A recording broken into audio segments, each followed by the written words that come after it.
उसके बाजू में ईश्वर बायोटेक, संजय वाया जी, सिंह राजा बुल्ढाना, उनका लगाया हुआ। ये क्या 7x5 पे? 7x4.5 sir. 7x4.5 और छोटा कर दिया मतलब 7-4 था, 7-4.5 पे गए। 7-4 लगाते थे हमें। ठीक बात है। सिंगल ट्रिप है ना? Single trip. कितने समय से आप केला कर रहे हैं? 15 साल। अच्छा, हमको 19 साल। कौन सा गांव, कौन सा है? रांजनी। रांजनी। पूरे गांव में केला लगता है या? हाँ लगता है, लगभग गन्ना केला मिक्स होगा? नहीं, मिक्स गन्ना ज़्यादा है।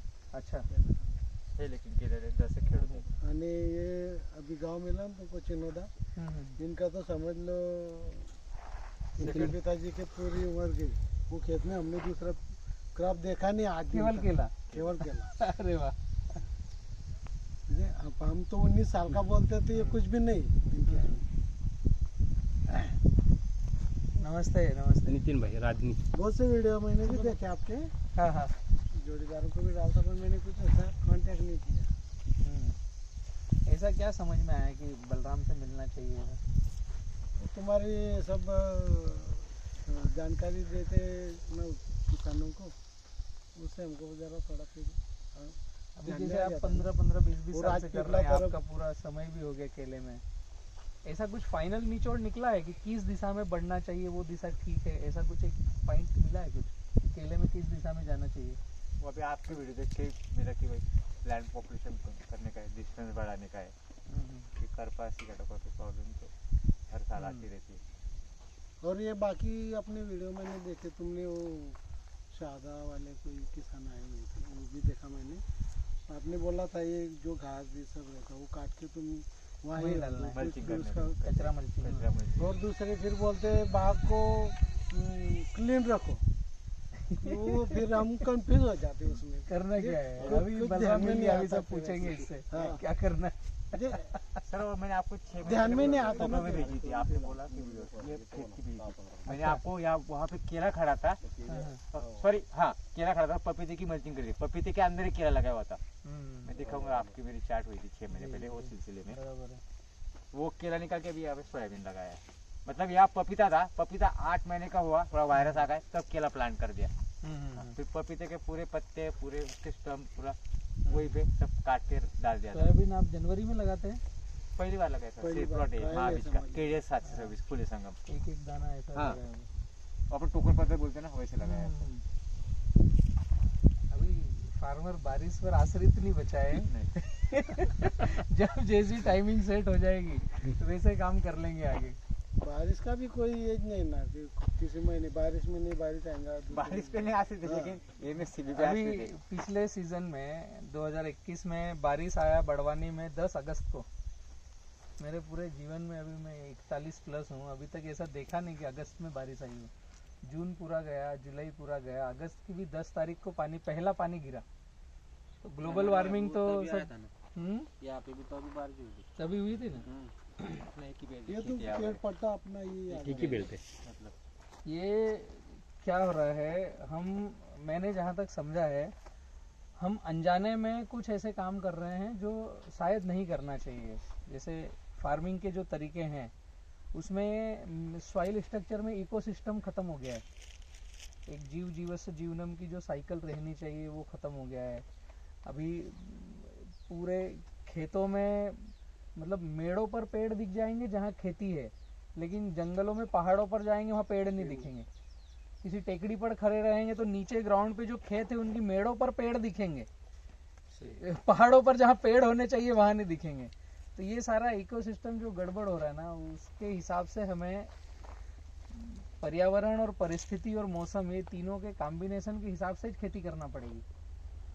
अभी जो प्रोडक्ट बेचने वाले आ रहे हैं या पौधे बेचने वाले आ रहे हैं उनके हिसाब से खेती करी ना तो जेब से जाना चाहिए। तो सर ऐसा साइकिल में आ गया ना, ये डालो तो भी आएगा, ये डालो तो जिंक डाला, तो जिंक के बाद में फिर कैल्शियम डाला, कैल्शियम डाला तो फिर बोरॉन डालना ही है। तो ऐसा साइकिल दिन में दिन बढ़ते जा रहा है, बस डालना ही चालू है और आउटपुट कम हो गया। मतलब रेट्स की नहीं, सबको पता है ना, कमाऊ पुत्र एक ही जे, किसान ही जे। सभी को मतलब एक खाद, बीज, दवाई, ड्रिप, कपड़े, जूते, चप्पल, बाइक, कार, पेट्रोल, डीजल, सबको कमा कर देने वाला कौन है? एक ही कमाऊ पुत्र है। तो उसी से तो कुछ 10 पैसे निकालने की योजनाएं पूरा होल सिस्टम बनाते रहता है। ठीक है, सभी अपनी अपनी जगह ठीक है, हमें किसानों को समझना पड़ेगा हम किस दिशा में जाएं। अपना वो राजपीपला का वीडियो भी मैंने देखा था। गन्ने वाला क्या? नहीं, केले वाला ही। अभी सर जैसे आपने वो वीडियो दिखाया था वो फॉलो करा, मतलब उसमें तुमने उनकी गलती निकाली थी, वो ज्यादा गिला रखा था। तुमने बोला था कि तुम्हारा पानी ज्यादा है इसलिए तुमको कमी नहीं किया। श्रेयस पटेल वाला। हाँ हाँ, आपने बताया था DAP फॉस्फेरिक एसिड, मतलब 12 की डिपेंडेंसी, कुछ ऐसे तरीके हो ना डिपेंडेंसी कम हो जाए खेडूत की, किसान की, जो आज सब मतलब जो निविष्ठा है बोलते हैं सब बाहर से लाना पड़ता है, तो कम से कम लाना पड़े,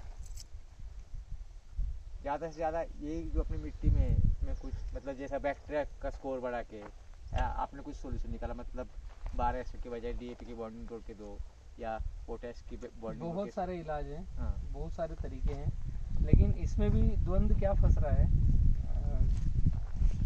बलराम अकेला नहीं है बातचीत करने वाला, ठीक, 50-100,000 लोगों की टीम है जो सभी किसानों से चर्चाएं कर रही है। मतलब बलराम अपनी बात बता रहा है, एक्स अपनी बात बता रहा है, भाई अपनी बात बता रहा है, जेड अपनी बात बता रहा है। अभी किसान कंफ्यूजन में, सुनना किसकी, जाना किस दिशा में, ये बहुत बड़ा गड़बड़ हो रहा है। इसमें भी चयन करने में किसको फॉलो करूं, किसको फॉलो करूं।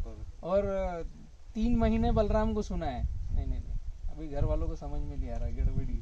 फिर 3 महीने शिवराम को सुनेंगे, 3 महीने उमेश को सुनेंगे, 3 महीने रमेश को सुनेंगे, तो फिर वो जितना आना था उतना भी नहीं आने वाला है। नहीं बलराम भैया, वो 70-30 का कुछ ध्यान में नहीं आता मुझे, क्या है वो? करते हैं चर्चा, आओ 70-30 पे चर्चा करते हैं। अगर यहाँ खेत के हिसाब से मैं समझाऊँ आपको, ये फील्ड जो है इसी तरीके से फार्मर ने खेती करना चालू कर दिया। अगर ऐसे ही खेती करते रहे तो इसके फायदे भी है, नुकसान भी है। फायदा क्या है इसका? फर्टिलिटी, प्लांट पॉपुलेशन, दवाइयाँ, पेस्टिसाइड, ये जो सिगाटोका वगैरह देख रहे हैं ना हम प्लांट में, अभी हमें मार्केट के पास जाना पड़ेगा, ये फायदा है। तो मार्केट का फायदा है, यहाँ फार्मिंग का फायदा नहीं है इस तरह की पद्धति से। दूसरा, इकोसिस्टम डिस्टर्ब है। जैसे यहाँ पर कल्टीवेशन किया है हमने, तो ये ढीली मिट्टी, हम हर बार कल्टीवेशन जब खेत के तैयार किया, जब कल्टीवेशन किया, फिर प्लांट लगाया, फिर उसको एक बार और मिट्टी लगाया, ये अभी बाद में भी मिट्टी लगा हुआ है। तो ये ढीली मिट्टी जितनी रहेगी, ढीली मिट्टी जब बारिश होगी ये बहकर उर्वरक वाली भूमि बाहर जाएगी, वो यहाँ पर रहने वाली नहीं है। पिछली बार आपने जितना DAP डाला, अब आपको अगली बार उससे कुछ % ज़्यादा डालना पड़ेगा तो रिजल्ट मिलेगा। तीसरी बार उससे कुछ % ज़्यादा डालना पड़ेगा तो आपको रिजल्ट मिलेगा। ये वो पैटर्न है, क्योंकि यहाँ पर आपका इकोसिस्टम कहाँ दिखेगा? इकोसिस्टम वहाँ रहेगा जब जमीन को आप छोड़ दोगे। जीव जीवस्य जीवनम की कॉलोनी जो डेवलप होना है, कीट पतंग, बैक्टीरिया, केचुआ, दीमक, फंगाई, ये अगर आपकी पौधे की रूट की कक्षा में डेवलप करना है तो उस जमीन को छेड़ना बंद करना पड़ेगा, कल्टीवेशन करना बंद करना पड़ेगा, बार बार वहाँ पर चल फिर करना बंद करना पड़ेगा। तो वो आएंगे कब? जब वो छांव उनको मिलेगी। मतलब हम यहाँ धूप में कितनी देर खड़ा रह सकते हैं, हमें अल्टीमेट एक आश्रय के नीचे फिर विश्राम करना पड़ेगा। तो वहाँ पर आपको बायोमास आच्छादन करना पड़ेगा, सूखे पेड़ पौधों का अवशेष डालना पड़ेगा, तो वहाँ एक लेयर बनेगी जहाँ पर आप फिर जब कचरा मल्चिंग हो गई तो स्वाभाविक है कि आप खेत के अंदर जाओगे तो कचरे पे पैर रखोगे या साफ सुथरी जगह पे। तो हम साफ सुथरी जगह पे ही चल फिर करेंगे, लेबर भी खेत में काम करेंगे तो साफ सुथरी जगह पे करेंगे। तो वो कचरा जहाँ डल गया वो एक ऐसा जगह बन जाता है जहाँ पर फिर हमारा पैर लगना, उसको छेड़छाड़ करना, उसको कल्टीवेशन करना छूट जाता है। तो वैसे में वो जगह फिर डाइवर्शन होना चालू होती है इकोसिस्टम में, और जब एक बार वो इकोसिस्टम में डाइवर्टेड होना चालू होती है तो वहाँ पर कई सारी कीट पतंग बैक्टीरिया एक दूसरे पर आश्रित और जड़ों पर आश्रित और वायुमंडल पर आश्रित ऐसे कीट पतंग की तादाद बढ़ती रहती है। अभी जब तादाद बढ़ेगी तो आपकी मिट्टी हेल्दी और जीवंत होगी। सरल शब्दों में ये सॉइल अभी जीवंत नहीं है, आप जितनी बार छेड़छाड़ कर रहे हो वहां से कीट पतंग बैक्टीरिया जा रहे हैं, वहां पर है नहीं, भग रहे हैं वो। तो ये केवल एक माध्यम है आपका। मृदा को साइंटिस्टों ने भारत में क्या बोला है, सॉइल, SOIL, सॉइल। सॉइल का पूरा मतलब क्या होता है ये खेडूत को पता ही नहीं, और न कभी गवर्नमेंट ने बताना चाहा है। सोल ऑफ इन्फिनाइट लाइफ, अनंत जीवों की आत्मा। मृदा का नाम सॉइल क्यों रखा है? अनंत जीवों की आत्मा, कि आपका एक इकोसिस्टम वहां होना चाहिए जहां कीट पतंग बैक्टीरिया सब हो, तो वो मृदा कहलाएगी। हम जितनी बार कल्टीवेशन कर रहे हैं, छेड़छाड़ कर रहे हैं, वो है नहीं। तो फिर हमें अगर वो नहीं है तो मार्केट से सब्स्टिट्यूट लाके डालना पड़ेगा। बोरान की कमी क्यों है, आयरन की कमी क्यों है, जिंक की कमी क्यों है? क्योंकि वहां पर कीट पतंग बैक्टीरिया है नहीं। यदि वो रहे तो फिर नेचुरली सब आता है। सब नेचुरल आता है। अभी पौधे का भोजन क्या है ये हमें समझा नहीं है अभी तक। स्थिर प्राणी और चलने फिरने वाले, दो तरह के प्राणी पूरी सृष्टि में जो मैंने देखा है। अभी आप भी इसको आगे से अगर देखना चालू करोगे ना, दृष्टि चेंज करोगे तो पता चलेगा। स्थिर प्राणी सभी तरह के पेड़ पौधे, चलने फिरने वाले प्राणी आप में पक्षी, केचवा, नेवला, कीट पतंग, चींटी सभी आ गए जो एक जगह से दूसरी जगह खसक सकते हैं। कुछ वो जो स्थिर रहते हैं। अभी ये केले का पौधा है, इसने साल भर में भोजन लिया और केले का लंगर दिया। अभी हम इस केले के लंगर को काटने नहीं जाएंगे तो होगा क्या? एक अवस्था ये आएगी, पेड़ पे पकेगा और एक एक केला टूटकर गिरने लगेगा। ये सोयाबीन आपने बोया है, अभी इसको कटिंग करने मत जाओ। एक अवस्था क्या आएगी कि इसकी बालियां फूटेगी, दाने बिखरेंगे और डिस्ट्रॉय हो जाएंगे। उस पौधे के लिए, इस सोयाबीन के पौधे के लिए वो दाना कुछ काम का है, वो उसका वेस्टेज है। सोयाबीन का दाना हम काम में लेते हैं खाने में, प्रोटीन में, तेल में। केले को हम काम में लेते हैं। ऐसे ही जो चलने फिरने वाले प्राणी हैं, गाय का गोबर किसके काम का है? हम खेतों में डालते ना, उर्वरक बढ़ाता है। तो चलने फिरने वाले प्राणियों का वेस्टेज स्थिर प्राणी का भोजन है, और स्थिर प्राणी का वेस्टेज हम चलने फिरने वाले प्राणियों का भोजन है। ये ऊपर वाले ने एक रचना रची है, इसको हम बस देख नहीं पा रहे हैं। हमने वहां कीट पतंग बैक्टीरिया का ओरा खत्म किया। तो छोटा चलने फिरने वाला प्राणी हो या बड़ा हो, कुछ खाएगा, कुछ निकालेगा। उसकी जीवन क्रिया है ना। एक चींटी अगर आपके पेड़ों की कक्षा के आसपास है तो कुछ उसको खाने को चाहिए, फिर वो 24 घंटे में कुछ ना कुछ वो वेस्टेज निकालेगी। तो जो वेस्टेज निकालेगी वही तो पौधे का भोजन है। वही जिंक हम मार्केट से खरीद के ला रहे हैं। अगर हमने कचरा मल्चिंग किया है और वहां पर केचुए हैं तो मिट्टी खा रहे हैं, मिट्टी निकाल रहे हैं। इससे सुंदर प्राणी नहीं है आपके पौधे को भोजन देने वाला, देसी केचुआ। अभी इतना कल्टीवेशन करेंगे तो केचुए देखने को ही नहीं मिलेगा। नेचर का दिया अपन खत्म कर रहे हैं और बाहर का रहा है। तो बाहर से डालने से सारा जो गाइडेंस है ना, हम किसानों के पास गाइडलाइंस जो आता है वो अभी हमारी गड़बड़ी नहीं है, हमारे पास ये आया गया है, ये रोपित किया गया है कि किसान को यही गाइडलाइन देना है। तो पीएचडी होल्डर, प्रोडक्ट बेचने वाले, गवर्नमेंट हो या प्राइवेट हो या जो दुकानदार है, अभी अगर भैया ने दुकान खोल ली और इनके पास 1261 की एजेंसी ले ली तो ये क्या गाइडलाइन देंगे आपको? कम से कम 1261 बिके, एक बोरी तो मिनिमम रोज बिकनी चाहिए। उनकी भाषा शैली में निश्चित रूप से ये निकल के आएगा कि कहीं ना कहीं 1261 जाना चाहिए। अभी उनकी गलती नहीं है, उनके बच्चों को उनको अच्छी स्कूल में पढ़ाना है, खुद को अच्छे कपड़े पहनना है, जूते पहनना है, बाइक पे घूमना है। ये सबका एक ओरा बन गया है। तो ये प्लांट किया हुआ है बड़ी बड़ी कंपनियों द्वारा। ग्रीन रेवोल्यूशन आया पंजाब में और वहीं पर सबसे पहले कैंसर आया। हर सिक्के के दो पहलू है। फेमस ही गुजरात पंजाब में कैंसर एक्सप्रेस।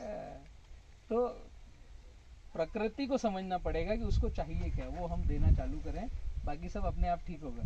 तो 70-30 खेती में हम 70% जगह रखते हैं कचरा मल्चिंग, 30% जगह रखते हैं कि हम किसान हर पौधे तक पहुंच सके हमारे लिए, जहां छेड़छाड़ नहीं, पानी नहीं, फर्टिलिटी नहीं, केवल हमारे चलने फिरने के लिए रास्ते।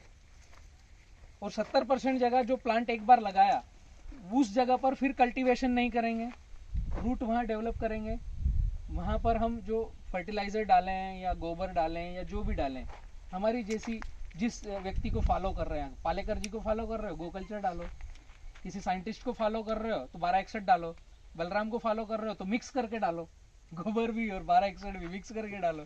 तो वो डिसीजन आपको लेना है, लेकिन उस जमीन को छेड़ना नहीं। ये होता है 70-30 फार्मिंग, वो केले में हो, पपीता में हो, मिर्च में हो, टमाटर में हो, कोई सी भी फसल में सूत्र यही होना चाहिए कि छेड़ना बंद करो, छोड़ दो, तो रिजल्ट मिलना चालू होता है। हम बाहर से जो कुछ लाते उससे क्या इम्बैलेंस हो जाता, 12 ज्यादा डल गया तो जिंक की डिफिशियंसी, कैल्शियम डाला तो बोरॉन की डिमांड बढ़ जाती, ऐसा मतलब क्या क्या एक्चुअली सही बात मैं बताऊं आपको, हमें किसी को पता नहीं है कि इसका भोजन है क्या पौधे का। ये तो अंदाज पंचे दामोदर चल रहा है कि किसी ने एक थीसिस बना ली कि केले को 300 नाइट्रोजन, 65 फास्फोरस, 900 पोटाश चाहिए, ये किसी ने बना लिया, वो आ गया फिलोसफी में, वो बताना चालू हो गए। एक्चुअल में तो उसको क्या चाहिए हमको पता ही नहीं है। इसका जो पील रखोगे ना आप सेकंड, केला तो आप इतने समय से कर रहे हो तो समझ में आएगा, जब सेकंड रखेंगे तो जो फर्स्ट का पानी पिएगा सेकंड, तो इसकी हाइट और हेल्थ ज्यादा रहती है, ऊंचाई ज्यादा रहती है, पत्तों का साइज ज्यादा रहता है। तो पहले में आपने फर्टिगेशन ज्यादा किया, लेकिन हाइट हेल्थ इसकी ज्यादा है। अभी इसको हम वो माल कटते कटते भूल ही जाते हैं कि ये 3 महीने का हो गया, कुछ डालना भी है फिर भी वो बढ़ता रहता है। तो एक्चुअल में हमको जानकारी नहीं है, हो रहा है, खेती चल रही है, रियलिटी ये है। लेकिन जैसे ही आप पीएचडी होल्डर को बोलोगे ना तो उसको चोट लगती है, वो मानने को तैयार नहीं है कि हमें जानकारी नहीं है, तो वो गड़बड़ है।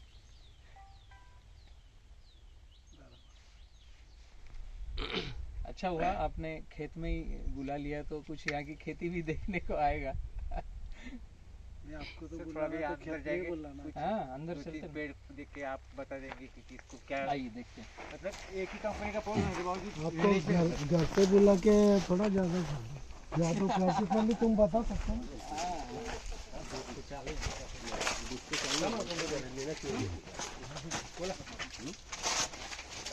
ये सीधा तो था राजपिल्ला वालों को तुमने ये ज्यादा गीले की वजह से बताया था, सूखी जगह होना ऐसा आपने बताया। इसमें 2-3 चीजें हैं, जैसे ये ऊपर तक हम देख रहे हैं, ये अभी 7x5 पे है ना, 7x7.5। ये पद्धति 100% गड़बड़ है। गड़बड़ कैसी है, अभी छोटी छोटी सी बातें अगर हम देखना चालू करेंगे तो ये आपकी ड्रिप है, पौधे का साइज बड़ा हो गया है तो अब ड्रिप हो गई है नीचे, अभी यहाँ पानी गिर रहा है तो फिसल के आ गया यहाँ पर। अभी ये जमीन है कड़क, ये पहले से ही हमने कल्टीवेट करके रूट को तो इधर ही दबा दिया है। ये केले की जड़ें जो कट के सूख गई है ये, ठीक है। अभी इतनी दूर कितना भी खाद और भोजन आएगा, अभी पानी की प्रवृत्ति क्या है, जैसे बूंद गिरी तो स्लिप होकर के नीचे आने वाला है, जैसे बूंद गिरी स्लिप होकर नीचे आने वाला है, ठीक है। नीचे जमीन कड़क, हम चल फिर करेंगे यहीं पर, ये जैसे पैर रखे हुए ना, ये जमीन और कड़क होगी, तो कड़क जमीन में इसका रूट किधर जाएगा, जा ही नहीं सकता, एंटर करेगा नहीं। अभी फल निकला है, अभी सारे के सारे व्यक्ति जो आपके शुभचिंतक हैं या आप जिनको जानते हो या जिस काउंटर से आपने रिलेशन रखा है, आप उनको पूछोगे या वो कोई लड़का भेजेंगे आपके यहाँ, तो बातचीत क्या होगी कि इस अवस्था में इसको बोरान चाहिए, इस अवस्था में इसको जिंक चाहिए, फास्फोरस इसने ज्यादा उठाना चाहिए, मतलब ये पीक पीरियड है, ठीक है। फल बाहर आ गया है, अब उसको भरण करना है, और इत्तेफाक है कि ठंडी चल रही है तो नीचे से अपटेक कम से कम होगा। तो नए नए EDTA फॉर्मेट के चिलेटेड प्रोग्राम आपको जो महंगे मिलते हैं वो रेकमेंड किए जाएंगे, ऐसे ही होगा ना। DAP 25 रुपए किलो, 1261 250 रुपए किलो। क्विक लगना चाहिए ना, मतलब आपके पास भी समय नहीं है, पौधे के पास भी समय नहीं है, इसलिए ज्यादा पैसे देकर इसको अच्छा करो। अभी आपने ज्यादा पैसे देकर के 1261 डाला यहाँ पर, या पोटाश डाला या जो भी डाला है, तो वो क्या पौधे को लग रहा है। अभी यहाँ में देखना पड़ेगा ना, पानी ये जहां लगना था, साल भर ये पौधे ने जड़ों को यहाँ डेवलप किया। अगर इधर दिखाएगा अरविंद आगे ये दिख ही रहा है, मत छेड़ो मत, ये दिख रहा है। ये क्या है? ये केले की टीची उंगली के जैसे रूट बन रही है, ठीक है। ये सेंटर में हम आए, आपकी ड्रिप ने होना था यहाँ पर, इधर मॉइस्चर आना था। अभी ये पूरा सूखा है, ये है पूरा सूखा है ना। अभी साल भर में इसने जहां पर ओरा इसका बनाया वहां पर कोई खाद दे नहीं रहे हम। हमारा खाद थोड़ी सी जगह पे आया और बाकी स्लिप होकर के नीचे आया, पर डे का स्लिप होकर नीचे आया। तो नुकसान दो तरीके से, एक तो जेब से पैसा ज्यादा जा रहा है, दूसरा अगर वो पैसा सही जगह पे लगे, इसने अपटेक तो करना चाहिए ना। तो इसकी रूट है यहाँ पर, पानी जा रहा है नीचे, ये मिसमैच है। अभी ये जो मिट्टी लगाई इन्होंने, हाँ अगर नहीं लगाते पूरा ऐसा प्लेन रहते तो चलता। तो कैसे चलता? हम क्या कराते हैं 70-30 फार्मिंग में, एक तो वो जो ड्रिप है वो ड्रिप आती इस तरफ, नहीं 2 ड्रिप डाल लेते हैं। हाँ मैं पूरा कंप्लीट करता हूँ उसको।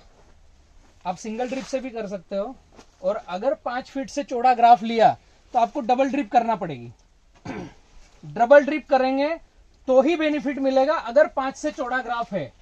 और सिंगल ड्रिप पे आपको ज्यादा उत्पादन लेना है तो वो ड्रिप आएगी राइट में, ये ड्रिप है लेफ्ट में, और यहाँ पर नाली नहीं होगी, ये बराबर रहेगा। तो आपकी ये जो ड्रिप है जो फिसल के नीचे आ रही है उसकी बजाय ये यहीं रहेगी, तो इसका पानी बराबर फैलेगा। और ये जगह पर हम जैसे हर एक पौधे पर नाली करिए, इसकी बजाय काम आधा हो जाएगा। उसको हमने सूत्र का नाम दिया है, किसान खर्च आधा उत्पादन ज्यादा। अभी इस खेत में अगर 100 लाइनें हैं तो आपकी 50 लाइनें, आधा काम हो गया। वहां पर तो लाइन रहेगी, यहाँ लाइन नहीं रहेगी। फिर अगला एक छोड़कर लाइन होगी और ड्रिप अंदर की साइड रहेगी। और जब ये पील पत्ती कचरा जो भी है ये सारा का सारा यहाँ पर डलेगा, जहाँ पे लाइन नहीं हो, जहां पर ड्रिप है वहां पर ड्रिप है। ड्रिप के नीचे, ड्रिप ऊपर, तो ये जो पानी बूंद बूंद गिरेगा ना, तो ये वापसा कंडीशन बन करके एक ओरा बनाएंगे और ये पूरे में भेज होगा। भेज होगा तो ये जड़ें यहाँ पर कंप्लीट रूट डेवलप होगी। अब इस अवस्था में 2-3 गड़बड़ियां हैं। एक ये हमने चौड़ा कर लिया है तो बेड भी फिर चौड़ा होना था और ड्रिप भी डबल होनी थी। अगर हम ग्राफ चौड़ा ले रहे हैं तो ये बेड फिर इतना बड़ा चाहिए और ड्रिप दोनों तरफ चाहिए, तो हम जो चाहते हैं उस दिशा में आगे बढ़ पाएंगे। तो फिर बात वही है कि खर्चा हमारे पास क्या करने को है, एक चीज। दूसरा, जब हम इसको सकरा करते हैं, अगर अभी इसको देखेंगे हम तो एकदम पास में है, ठीक है। अब यहाँ पर हमने अगर नया बेबी रख लिया और यहाँ पर रख लिया तो उस बच्चे को चलने की जगह नहीं मिलेगी। नया बेबी हम अभी नहीं रख पाएंगे जब तक माल कटेगा नहीं, हमें लेट करना पड़ेगा। अगर ये पास में है और ये पास में होती लाइन और प्लांट टू प्लांट दूर होता और कम साइकिल का पौधा होता, तो हम आपको क्या बोलते हैं, फल आने के पहले नया बेबी रखो। 6ठे महीने में नया बेबी लेना है। उसके फायदे क्या होते हैं, अगले 3 महीने में आप जब तक इसका भरण कर रहे हो, जब तक इसकी हाइट हेल्थ बढ़ती रहती, इसका बचपना पूरा इसी के पोषण से निकल जाता। फिर जैसे ये कटन होता तो फिर इस बच्चे की जवानी इसका पूरा पानी पीने से चली जाती, आपकी जेब से एक नया पैसा लगता नहीं और सेकंड कटिंग आपकी 0 बजट में आ जाती। ये डिस्टेंस रहती तो तीसरा फायदा क्या होता, अभी आपके यहाँ ये पत्ते देख रहे हो कैसे निकले, एक दूसरे के ऊपर निकले। ये अगर दूर होता और ऐसा जिगजैग होता तो सराउंड ग्राफ रहता, पत्ते ऐसे घूम कर जैसे सीढ़ी नुमा घूम करके निकलते और इतने पत्ते ड्रॉप नहीं होते। ये ऊपर का पत्ता चले गया, जो ओवरलैपिंग पत्ता हो रहा है ना एक दूसरे के ऊपर, ये पत्ता छांव में जाने ही वाला है। अभी हम पास के गांव से आए थे, कौन सा गांव, सुजालपुर। एक आप लोग क्या करो, विजिट करो वहां पर, वहां 5x9 पे है जिगजैग, इतना पत्ता हरा है यहां तक का, फल का साइज इतना बड़ा है, ऐसा नीचे तक लटक रहा है। तने की मोटाई 40 इंच 32 इंच, मैं वीडियो डाला है अभी, आपको मिलेगा। यहां तक का पत्ता हरा है। अभी इसमें वेट कैसा आएगा, ये अगर फल को हम देखेंगे ना तो वेट आएगा इसके पत्ते के मुताबिक। फल आने के बाद नया पत्ता आता नहीं, ये सारे पत्तों से उसको न्यूट्रिशन मिलेगा और फल भरण करेगा, ठीक है। अभी जितने ज्यादा पत्ते होंगे उतना ही तो ज्यादा भरण कर पाएगा ना, तो सराउंड ग्राफ होंगे तो ज्यादा पत्ते रहेंगे। जो व्यापारी आता है खेत में माल काटने, वो देखता क्या है, पत्ते कितने हैं, फिर घड़ में पंजे कितने हैं। ये दो चीजें सबसे पहले देखता है जिस दिन माल काटने आएगा। पत्ते 5, पंजे 8, अच्छी जगह माल नहीं जाएगा। राइटिंग में ले लो मेरे से, क्योंकि हम तो कई सारी गाड़ियां बना रहे हैं ना, तो उनको हम ही बोलते हैं कि भैया ये रेसिपी चाहिए, लंबी दूर जाने के लिए लंबी चाल का केला चाहिए। ये ऐसा जो फंसा हुआ है ना, ये सराउंड ग्राफ के कारण और ठंडी लगने के कारण, दो कारण ये ऐसा फंस गया है। जितने तने की मोटाई है उतना वजन ले सकते हैं। अगर 32 इंच तने की मोटाई है तो हम घड़ से 32 किलो का वेट ले सकते हैं। अभी तक शायद किसानों को जानकारी में नहीं होगा। तने की मोटाई 36 इंच, वजन आ रहा है 22 किलो। तने की मोटाई 30 इंच, वजन आ रहा है 21 किलो। ऐसे ही होता है ना, लिया जा सकता है। हमारे जो काफी किसान जो साथ में चल के लगा रहे हैं, एक फार्मर का हमने पूरा R&D किया था। मध्य प्रदेश में मनावर तहसील है, धार जिले में, और मनावर तहसील का एक गांव है बालीपुर। किसान का नाम है डॉक्टर हीरालाल देवड़ा। पुराने वीडियोस देखेंगे उसमें मिलेगा। तने की मोटाई 28 इंच है, पौधे में वजन 32 किलो है। उल्टा है। ये कब संभव है?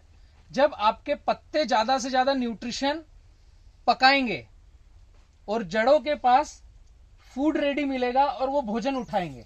अभी यहाँ पर आधी जड़े 70% जड़े डेड है, ड्राई में है। 30% जो मॉइस्चर मिल रहा है वो जड़े भी 30% में भी आधा मॉइस्चर उठाएगी, आधा तो कड़क में आ गया। 15%।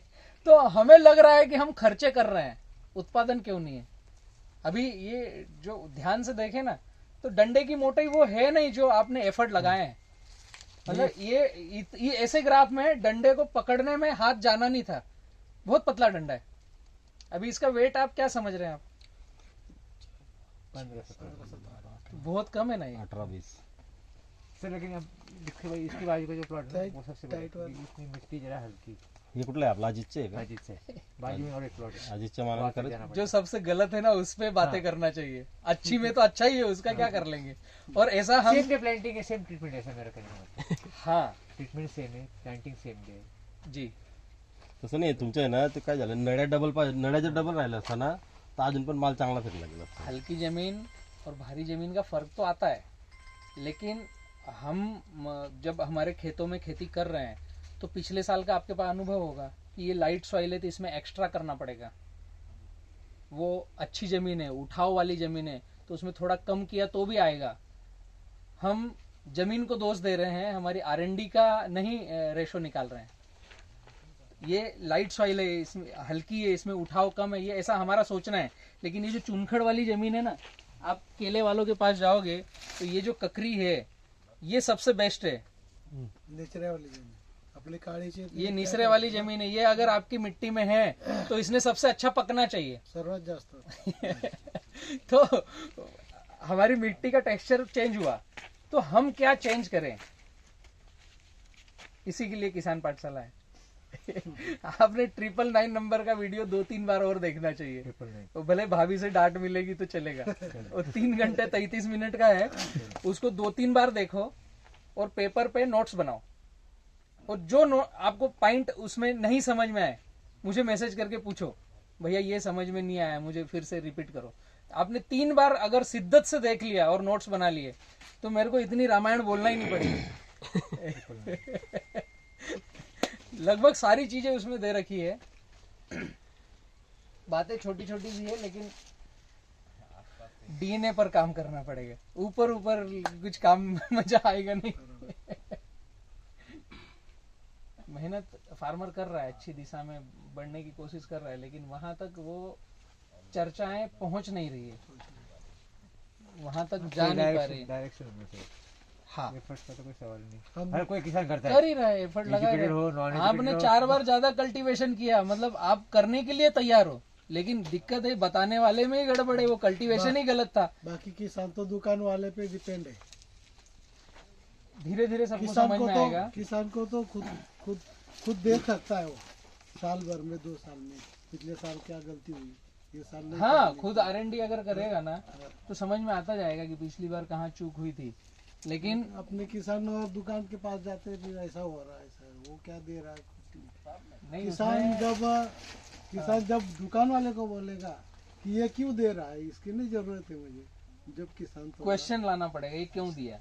वो अगला समझा पाए तो लेके आओ, वो नहीं समझा पाया तो फिर दूसरी चीज पर जाओ। एक्चुअली प्रोडक्ट की बाद में जरूरत आएगी, जो सिस्टम में चाहिए ना, प्लांट को हम केला लगा रहे हैं तो केले को क्या चाहिए, उसकी पहले जरूरत आएगी कि केला है क्या, उसकी मॉर्फोलॉजी क्या है, उसका DNA स्ट्रक्चर क्या है, वो कैसे बढ़ता है। अभी मैंने पिछले गांव में सुना कि आपके ब्राह्मणपुरी में अभी 3 दिन पहले मीटिंग हुई, पंचायत इकट्ठी करी और उन्होंने डिसीजन लिया पीलबाग नहीं लेना। आपके पास भी जानकारी आया ना? हमको भी लग रहा है ऐसा, पीलबाग नहीं लेना। नहीं लेने का ऐसा। तो इसमें फायदा किसका है? अगर इसको डीपली सोचें तो किसका फायदा है? पौधे बेचने वालों का। पूरा एक गांव डिसीजन ले रहा है जिस गांव में 5 लाख पौधे लगते हैं पर ईयर। मतलब ये एक डिसीजन आपने गांव इकट्ठा होके लिया कि पीलबाग नहीं लेना, आज के बाद यहाँ पर फंगस आ रही है, हमारे खेतों में दिक्कतें आ रही है, आज के बाद पीलबाग नहीं लेंगे, हर साल नया पौधा लगाएंगे। फायदा सबका है, फर्टिलाइजर वालों का फायदा है, पौधों वालों का फायदा है। दूसरा प्रॉब्लम ये है, व्यापारी का भी है, वो क्या बोलता पीलबाग का है, इसको कम भाव में मिलेगा, ऐसा वैसा। हाँ, तो वही मैं बोल हमने रहा उनको हूँ। बोला भी, क्या तुम केला उधर राजस्थान बेचते हैं, वहाँ व्यापारी ये फर्स्ट का है और ये पीलबाग का, ऐसा करके थोड़ा बेचते हैं। ये साल मैं ब्राह्मणपुरी बोले वालों ने इसको पकाने फेंक में दिए केले, 1-2 दिन पिलबाग ज्यादा के केले ना खोद के फेंक दिए मैंने। हाँ, उठाओ नहीं था माल, 200 रुपए भी कोई नहीं ले रहा था वहाँ। ये वो सब मंदी थी, उठाओ तो बीच में कम हुआ था। वो तो ठीक मतलब है, मैं ये मार्केट बात का सही तो किया, पीलबाग सभी के केले की इसमें- क्वालिटी कम रहती क्या, बोले उसपे छींटे आते हैं, हाँ। कुछ पहचाना जाता है मार्केट में, ऐसी बात, ये बात सच है क्या? मैं उसी पर बात करने वाला था। एक्चुअली हम अगर पूरा सीन समझें कि ये सिस्टम बन क्या रहा है, तो जैसे एक गांव में मीटिंग हुई कि हम आज के बाद पीलबाग नहीं लेंगे, तो अगर इसको डीपली समझेंगे तो उन गांव वालों को और सीखने की आवश्यकता है। शायद वो गांव वाले ये समझ चुके हैं कि हमें सब आता है, तो अब सबके दरवाजे बंद हो गए, कौन सिखाने जाएगा? जब आपको आता ही है तो हर साल 1 एकड़ में 26,000 का पौधा खरीदो, और जब फसल निकालोगे तो 25-26 हजार का लाट काट के बाहर करना, रोटावेटर करना, जमीन की तैयारी करना, फिर 25,000 इसमें लगाओ। तो 50,000 तो केवल आपने इसके लिए दिए, प्लांटेशन और सफाई। अब बाकी बातें बाद में करेंगे। फिर आप हाईटेक किसान हो तो मल्चिंग करके केला करोगे, तो मल्चिंग करके केला करोगे तो DAP का काम नहीं, 1261 लगेगा। फिर आपका 7 रुपए पौधे तक का तो खर्चा हो गया। फिर अगर 3 रुपए में केला बिका, वापस लॉकडाउन का चौथा वेरिएंट आया, तो फिर आप अपने बच्चों को बोलोगे पानी डाल के भी आज के बाद केला नहीं लगाना। तो ये केले की गड़बड़ी है कि आपकी गड़बड़ी है? अभी सिक्के का दूसरा पहलू बतलाता हूँ। तेंबुर्नी, टेंबुर्नी में या वाला सोलापुर, सतारा, सांगली, तेंबुर्नी, परसों का वीडियो आया है। 12 रुपए 50 पैसे किलो रेवा प्लस पीलबाग एक्सपोर्ट हो रहा है। परसों की बात बता रहा हूँ मैं, 3 दिन पहले की। पीलबाग एक्सपोर्ट हो रहा है, रेवा प्लस का पौधा, अभी 3 दिन पहले की बात। और मैं बतलाता हूँ दूसरा, हिंदुस्तान का सबसे बड़ा केले का व्यापारी देसाई ग्रुप, नाम सुना है ना? देसाई ग्रुप केले में सबसे ज्यादा ट्रेडिंग करते हैं, एक्सपोर्ट में और डोमेस्टिक में। यहां से आप थोड़ा राजपीपला जाओगे, उसके आगे बड़ौदा और राजपीपला के बीच में डबोई, डबोई के पास है चनवाड़ा, एक छोटा सा गांव है। चनवाड़ा में 2010 में देसाई ग्रुप ने 125 एकड़ का प्लॉट लिया। 2011 में वहां केले का प्लांटेशन किया। 2012 में मैं देखने गया था, पूरे मध्य प्रदेश से टीम को लेकर के। तो पोजीशन मेरे फेसबुक पे आप जाओगे, 2012 का फोटो दिखेगा, माल कटा है, लाम की हाइट इतनी है और तीसरा बच्चा रख रखा है। 11 में लगाया, 10 महीने बाद हम गए थे तो माल कट रहा है, फर्स्ट कटिंग। हाँ, फर्स्ट कटिंग, लाम की हाइट इतनी और तीसरा रखा है। वो प्लाट देसाई ग्रुप ने 2019 तक चलाया, अरे वाह, 9 साल। अभी व्यापारी लेते नहीं, उसकी बात मैं बोल रहा हूँ। व्यापारी क्या करते हैं ये समझो। खुद का प्लॉट, 1 एकड़ में 900 पौधे, हर 6 महीने में कटिंग। किसान को पता है केले में 6 महीने में कटिंग आती है, क्योंकि जानकारी आई नहीं हमारे तक। यहीं से 200 किलोमीटर नहीं होगा। 2019 में उस प्लाट को टेक ओवर किया लक्ष्मण आहिर, सूरत कामरेज के रहने वाले हैं। उनका केले का ट्रेडिंग का बड़ा काम है। 2 पार्टनरों ने मिलकर के वो देसाई ग्रुप का प्लाट टेक ओवर किया। पूरे खेत में 10 साल बाद रोटावेटर चलाया, फिर केला लगा दिया। अभी और 10-20 साल चलाएंगे उसको। ये व्यापारी इस तरीके से खेती करते हैं। और हमारे पास ये गाइडलाइन है कि फर्स्ट मुश्किल से ठीक आएगा, सेकंड लेते नहीं आएगा। Fungus, viral, sigatoka, nematode, CMV सब आएगा आपके खेत में। इसका मतलब यह है, जब देसाई ग्रुप हिंदुस्तान का सबसे बड़ा केले का व्यापारी एक बार लगा करके 10 साल तक केले की खेती करता है, उसको एक्सपोर्ट भी करता है, डोमेस्टिक में भी बेचता है, तो इसका मतलब क्लियर समझ रहे हो कि माल बिकता है। लेकिन हम जो प्रैक्टिस कर रहे हैं वो प्रैक्टिस उसके खेत में नहीं है, अलग है। तो हमें पौधा हर साल लगाना चाहिए या प्रैक्टिस चेंज करना चाहिए? रास्ते तो अलग अलग है, डिसीजन हमें लेना है, हमें क्या करना है। खर्चा ज्यादा करना है हमको। तो ये हम डिसीजन ले, किसान। कंपनियों को तो मजा आ गया। अभी उदाहरण देंगे कंपनियां जितनी पौधे बेचने वाली है। अभी आरके सिंह जो बात कर रहे हैं ना बाहर, वो हमारे मार्केटिंग के हेड है। वो केले के पौधे की बुकिंग है और डीलर वगैरह से बात करते हैं। वो जहां भी बात करेंगे वो क्या बोलेंगे पता है? मैं रेवा की बात कर रहा हूँ। वो बोलेंगे ब्राह्मणपुरी में एक ही बार केला लगाते हैं, आप लोग सोचो क्या करने वाले हो। पौधे बेचने हैं ना आरके सिंह को। बलराम जहां बात करेगा, एक बार लगाओ, जीवन में कभी केला नहीं लेना है, उसी से फसल लेंगे। 2nd, 3rd, 4th, 5 तरीके हैं। डिसीजन हम किसान को लेना पड़ेगा, हम किस तरीके पे जाएंगे। कंपनी वालों को कुछ मतलब नहीं है, व्यापारियों को कुछ मतलब नहीं है। व्यापारियों ने अभी तक क्या लाइनें बनाई है कि हल्का है तो दाहोद जाएगा, अच्छा है तो जयपुर जाएगा, ज्यादा अच्छा है तो दिल्ली चंडीगढ़ है जाएगा, बहुत अच्छा है तो ईरान ओमान भेज देंगे। उनको ये मतलब नहीं ये खराब बना तो इस आदमी को सिखा दे कि इसको बहुत अच्छा कैसे बनाएगा। उनको क्या करना है, उनके पास 5 लाइनें हैं, आपके खेत में जो क्वालिटी का माल है उस रास्ते पे गाड़ी लगा देंगे। हल्का है 3 रुपए किलो, अच्छा है 11 रुपए किलो। आज का ही रेट में बता रहा हूं आपको, 11 रुपए में भी आज माल बिक रहा है। 24 जनवरी 2022 को 3 रुपए में भी माल बिक रहा है, आज ही आपके क्षेत्र में ही। इतना फर्क है, दोनों का मार्केट है। दोनों का मार्केट है। डिसीजन तो हमको लेना है कि हमको किस तबके पे आके बैठना है। तो बात इतनी सी है केवल। सुधार बहुत करना पड़ेगा इसी फील्ड में।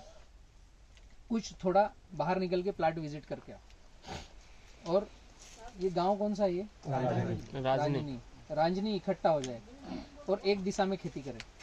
पौधा किसी कंपनी का हो, खाद हम किसी भी दुकानदार से लाएं, जहां हमारा व्यवहार चले। एक दिशा में खेती करना चालू करें। थोड़ा बाहर निकल के समझना पड़ेगा। और जिसने समझ लिया कि मुझे सब आता है, तो उसको तो कोई समझा नहीं सकता। स्टॉप हो जाएगी। उसको कोई समझा नहीं सकता। आइए।